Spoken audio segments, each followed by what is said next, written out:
dus nog iets gaat gebeuren.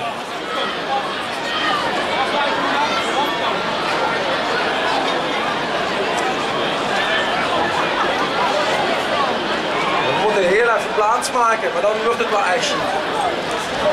Leeflu, 11 jaar, waar dit beetje toen ze het winnende carnavalsliedje zong.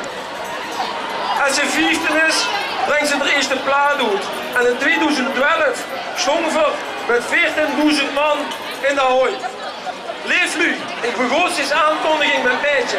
Maar ik moet eigenlijk zeggen, mevrouw, mocht er nog een groot applaus voor Baby Graf.